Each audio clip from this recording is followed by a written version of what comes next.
जी स्वर्गीय लाइसमा स्वर्गारी memorial prize money football टूर्नामेंटर आज final खेल आছিলে আজি আমি जुबिन गार्ग তেখেতৰ সোঁৱৰণত আমি সকলোৱে এটা সিদ্ধান্ত লৈ আমি খেলোৱাৰ কাৰণে সিদ্ধান্ত গ্ৰহণ কৰিলো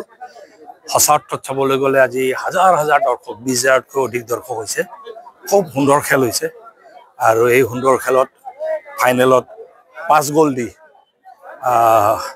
আমাৰ মাজুলী কাৰসাং এফসিয়ে উইনাৰ হৈছে শুভেচ্ছা জনালো তেখেতসকলক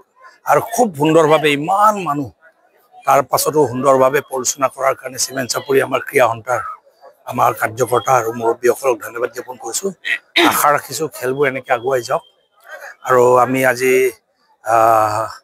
এক প্ৰকাৰ দুখৰ মাজতো আমি খেলটো খেলাওতে আমি এটা কথা হৰিছো যে जुबिन गार्ग ডাঙৰীয়া তেখেতে ফুটবল ভাল পাইছিলে নিজেও খেলিছিলে আৰু প্ৰমোট কৰিছিলে আৰু খেলুৱৈসকলক সদায় প্ৰমোট কৰিছে মই সদায় লক্ষ্য কৰো একেবাৰে নিজৰ নিচিনা হিমা দাসকে হওক লভলিনাকে হওক আৰু যিমান খেলুৱৈ হওক সবকে নিজৰ নিচিনা ভাবি আৰু সৰু দিছিলে গানবোৰত এক প্ৰকাৰ চাবলৈ গ'লে এইকাৰণে আজি এক প্ৰকাৰ ৰাইজ ইমোশনাল হৈ আছে তথাপিও খেলটো সুন্দৰভাৱে উপভোগ কৰিছে আৰু এটা সুন্দৰ পৰিৱেশত খেলটো সমাপ্ত হ'ল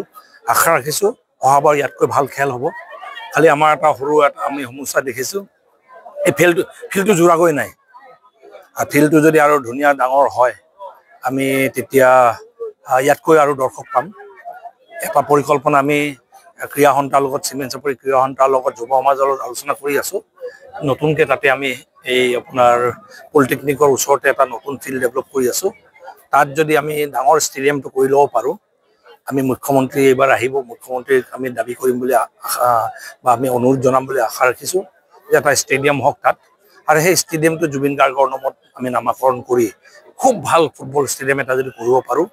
আৰু আপোনালোকে নিজে লক্ষ্য কৰিছে ইয়াতকৈ যদি ফেচিলিটি আমি গেলেৰী দিব পাৰিলেহেঁতেন ইয়াতকৈ ডাবল দৰ্শক হ'লেহেঁতেন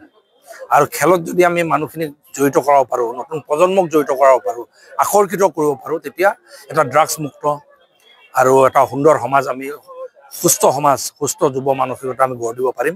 আশা ৰাখিছো আমি এটা সপোন চাইছো এনেকুৱা এটা ডাঙৰ ফুটবল ষ্টেডিয়াম পতাৰ কাৰণে সপোনটো বাস্তৱ হোৱাৰ কাৰণে মুখ্যমন্ত্ৰী ডাঙৰীয়াই 5 তাৰিখে আহিব আমি আমাৰ ফালৰ পৰা প্ৰচেষ্টা চলাম